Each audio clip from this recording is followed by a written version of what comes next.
आगामी जेपीएससी की परीक्षा की तैयारी करने वाले सभी अभ्यर्थियों से के साथ आज मैं संवाद बनाने की इच्छा रखता हूँ। वो सभी ऊर्जावान साथी, चाहे पुरुष हो, चाहे लड़कियां हो, लड़के हो, उन सभी महत्वाकांक्षी साथियों के साथ 11वीं जेपीएससी की तैयारी के लिए जो मुख्य बातें हैं उसको क्रमिक रूप से रखने की कड़ी में आज मेरी इच्छा हो रही है कि मैं कुछ प्राथमिक जानकारियां पदों के संदर्भ में आपके साथ साझा करूं। तो यहां तक बताने की आवश्यकता है कि वर्ष 2024 में होने वाली पीटी की परीक्षा और अंतिम रूप से जेपीएससी की परीक्षा के लिए कई पद सृजित किए गए हैं। उनमें मैं बताऊं कि उप समाहर्ता पदों के लिए 207 पदों का सृजन किया गया है। पुलिस उपाधीक्षक पद के लिए कहा जा सकता है कि 35 पद सृजित किए गए हैं। जिला समादेष्टा के लिए इस बार पदों का सृजन अब तक नहीं हो पाया है नई नोटिफिकेशन के आधार पर। काराधीक्षक के लिए मात्र और मात्र 2 पद सृजित किए गए हैं। इस तरह सहायक नगर आयुक्त की के लिए पिछले बार पद निर्धारित थे, इस बार नहीं किया गया है। झारखंड शिक्षा के लिए शिक्षा सेवा के लिए 10 पद सृजित है और निबंधक के लिए भी अभी तक कोई नया पद सृजित नहीं हुआ है। इस तरह सहायक निबंधक के लिए भी कोई पद अभी तक निर्धारित नहीं हुए।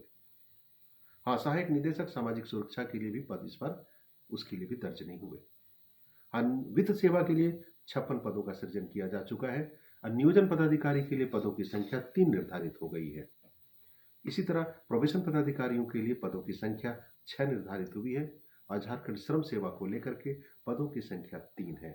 इसी तरह 14 है और वित्त सेवा के लिए उत्पाद के लिए कह दूं तो 3 है। इधर सहकारिता सेवा के लिए पदों की संख्या 8 है। तो ये तो मैंने औपचारिक जानकारी आप लोगों के समक्ष साझा किया, लेकिन आज मेरी इच्छा हो रही है उन छात्रों के साथ, उन छात्राओं के साथ या उन गर्वीले अंदाज में जो अपनी सेवा को जीना चाहते हैं, अर्थात झारखंड की पुलिस सेवा से जिनका जुड़ाव है, जिन्हें वो पद बेहद आकर्षित करता है, उनके साथ संवाद बनाने की इच्छा हो रही है। तो मैं क्या बताना चाह रहा हूं कि इन पदधारकों के लिए आवश्यक जो मानक निश्चित किए गए हैं, जैसे पुलिस उपाधीक्षक, समादेष्टा, काराधीक्षक, उसके लिए न्यूनतम शारीरिक योग्यता का विज्ञान परीक्षार्थियों के लिए आवश्यक है। जैसे कि अनारक्षित ओबीसी एमबीसी के पुरुष उम्मीदवारों के लिए न्यूनतम जो है कद जो निर्धारित किया गया है वो 165 सेंटीमीटर निर्धारित है। इस तरह एसटी एससी पुरुष उम्मीदवारों की संख्या, जो उनकी जो कद की जो हाइट होगी, जो उनकी जो ऊंचाई होगी, वो 162 सेंटीमीटर निर्धारित की गई है। इसी तरह से अनारक्षित ओबीसी महिलाओं के लिए 155 सेंटीमीटर है और एसटी एससी महिलाओं के लिए 152 सेंटीमीटर। तो ये जो मानक है, ये जो मानक मापदंड है, ये सिर्फ और सिर्फ पुलिस सेवा या समादेष्टा के लिए है। ये जानना आपके लिए आवश्यक है, इसलिए मैंने इस संदर्भ में आपको जानकारी देना उचित समझा।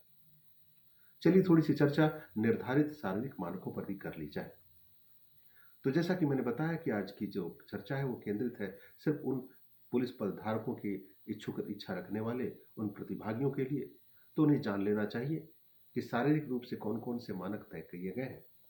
तो मैं बताऊं कि शरीर में हड्डियों एवं जोड़ों का दर्द रोग रहित होना चाहिए, पहली शर्त है। दूसरी, मानसिक विकृति और दौरा पड़ने वाली स्थिति से उन्हें अलग रहना चाहिए, अर्थात मिर्गी जैसी समस्या उनके साथ नहीं होनी चाहिए। ये आवश्यक शर्तें। इस तरह से रक्त दबाव, जिसको ब्लड प्रेशर कहते हैं, वो सामान्य होना चाहिए। हृदय रोग संबंधी कोई विकार नहीं होना चाहिए। इस तरह शारीरिक अपंगता की जैसी कोई स्थिति नहीं होनी चाहिए। क्लो हैंड से भी ग्रसित ना हो, इस बात का भी ख्याल रखा जाएगा।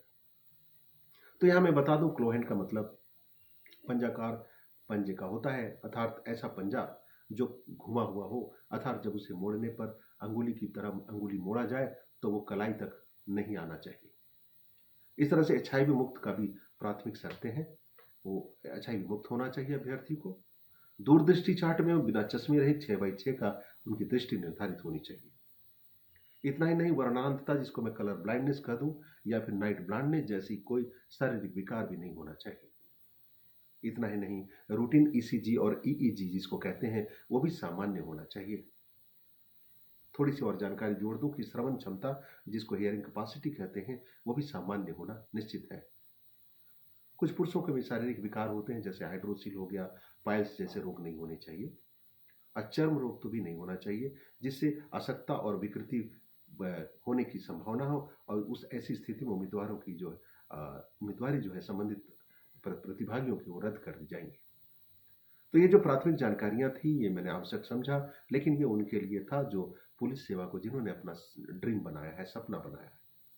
अगले किसी एपिसोड में मैं आपको जानकारी दूंगा कि बाकी अन्य मुख्य मुद्दे क्या है, जैसे पूरे पाठ्यक्रम को कितने वर्गों में बांटा गया है, क्या पढ़ना है, कितना पढ़ना है और क्या क्या मानकों के तहत आपका अध्ययन अब पीटी की परीक्षा में निर्धारित होने चाहिए। तो आप इंतजार करें हमारे नए वीडियो का। मैं बहुत जल्दी आपसे मुलाकात करने जा रहा हूँ। धन्यवाद।